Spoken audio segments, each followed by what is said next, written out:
In this Beyond Hot Wheels series, we're taking a look at various different brands and going over their characteristics and taking a quick look at some of their models.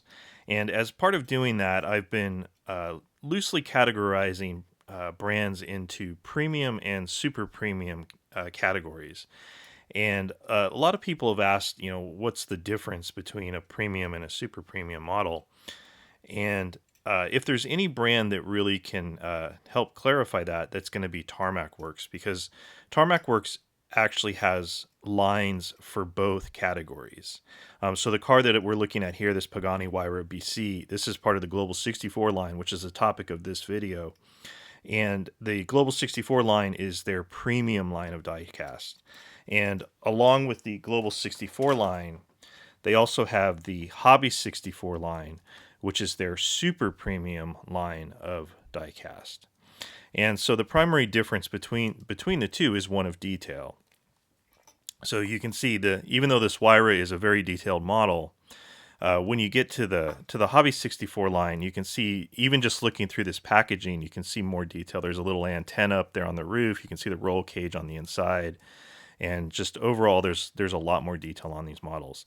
This video is not about Hobby 64, so we're not really going to get into this right now. There will be a future episode in this Beyond Hot Wheels series that focuses on Hobby 64, and then we'll be taking a look at this particular model in my upcoming weekly haul video. But for this, we're going to focus on Global 64, so their premium diecast line. So, what are the characteristics of Global 64?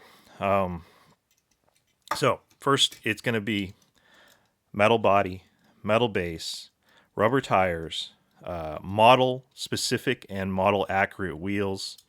You will have, in the cases where it makes sense, you will have inserted headlight detail and inserted taillight detail.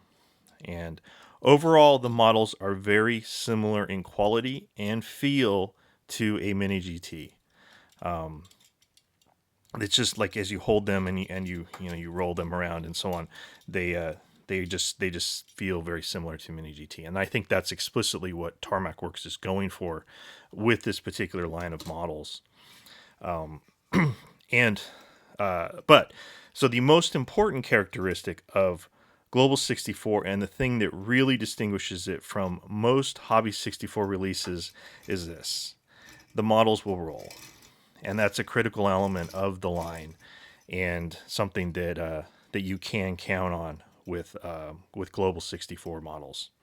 Hobby 64 line, some models will roll, most of them will not. Especially like this Volvo that we took a quick look at earlier, that model's not going to roll. You can see the way that those wheels are jammed up inside the wheel wells. This model's not going to roll at all. If that were released in the Global 64 line, it would sit a little bit higher. So it would give up a little bit of accuracy in exchange for the ability to roll. So it might sit a little bit higher than the real car would, but it would be able to roll. So for me personally, I find this to be a very important thing. I don't really know why, but as I crash into my other models here, I like to roll stuff around on my desk, and I consider it to be an important element of a 1/64 scale model. I mean, I love the stuff that doesn't roll. I buy tons of super premium stuff as well, just because I appreciate the cars for what they are. But if I had my way, every model would roll. Call me nuts, but that's my that's my feeling on the subject. As much as I absolutely love Inno64, and I do love Tarmac Works Hobby 64 as well. But it always bothers me a little bit. Anyway, we don't need to talk about that anymore. So let's take a look at a few of the other models. So this is a Ford Mustang Gt4. They've put out a few different versions of this one. There's a nice pink racing version, and then this SEMA edition version here in gray, which is pretty cool. Then there's the Mustang Shelby GT350, which is pretty nice. This particular one, the paint's a little thick on it. This white paint's a little thick, so it's kind of closed in around the headlights and stuff, it looks a little blobby, but the casting itself is pretty nice.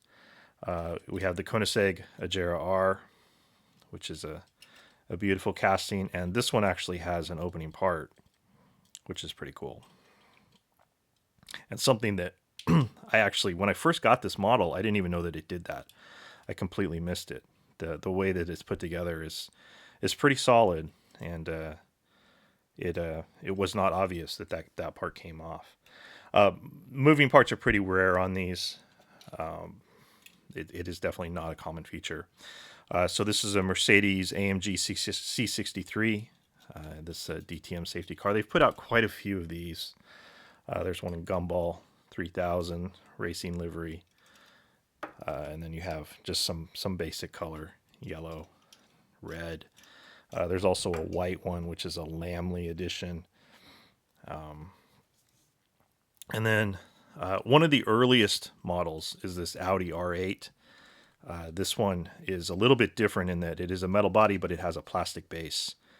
And this was when they were first kind of figuring out what they were going to do with the Global 64 series. They put out this Audi, and then there's also a Lamborghini Aventador casting, which came out around the same time, and which is pretty hard to get, and that's one I don't have. One of the few castings that I don't have. But then the casting that really put Global 64 on everybody's radar, or at least it got it on my radar and a lot of other YouTubers that I know of, was this Zonda R. When this came out, it really made everybody sit up and say, "Oh wow, maybe Tarmac Works is going to do some pretty cool stuff with this Global 64 line that they have." And yeah, this is a beautiful casting. And then there's the Zonda R Revolution. This is the Knock Hill edition or something like that.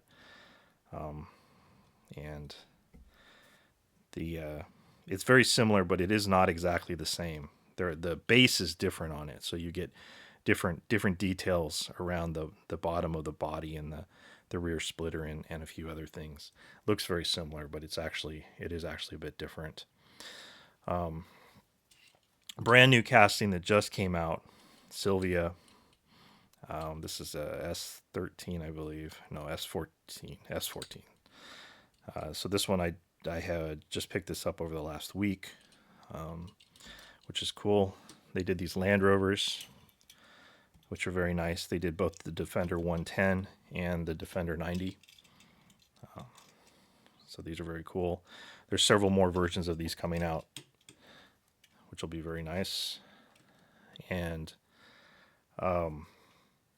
coming soon is a Datsun 510 wagon, which should be quite popular with Hot Wheels collectors. And there's also a Mazda RX-7, a new casting Mazda RX-7, which is cool.